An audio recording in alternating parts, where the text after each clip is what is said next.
And they are so smart. Look at the Russians when they immigrated to New York. You had a huge immigration of college-educated people. They were doctors, and they were physicists, and they were lawyers and scholars. None of them could get a job because their licenses weren't good. They didn't even speak English.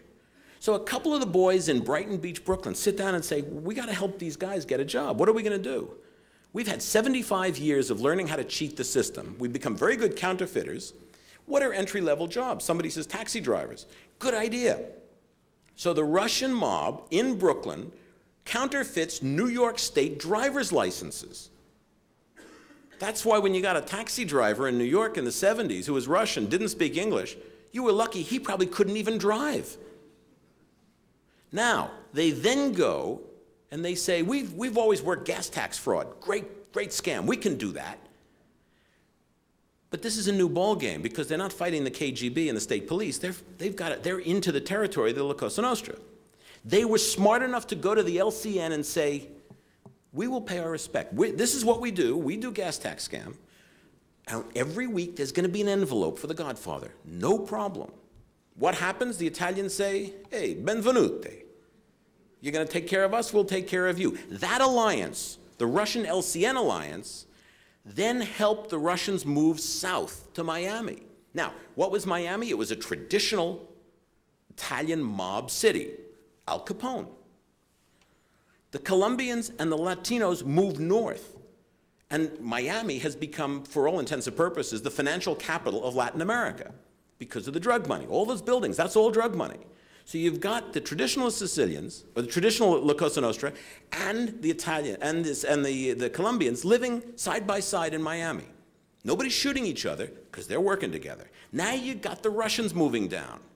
Nobody's shooting each other because the three of them are all happily working together. How does it translate? There's been mention in a number of the meetings yesterday of a guy named Tarzan. His name was Feinberg, Ludwig Feinberg. He owned a strip club called Porky's as you come out of Miami Airport. It's right there. One day he says to his Colombian friends, you guys are crazy moving drugs north the way you do. Why don't you make a really big shipment? I have a contact in Russia, and I'll get you a Tango-class submarine. And the Colombians go for it. Now, the FBI and the DEA were in on it.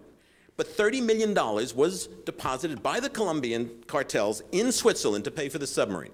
It then turns out that the submarine couldn't sail underwater from Murmansk to the sea in Colombia because it would have needed repairs and whatnot. So they're going to tow it.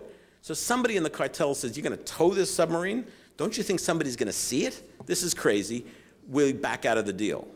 Okay, they back out of the deal. But we're talking business and a business mentality.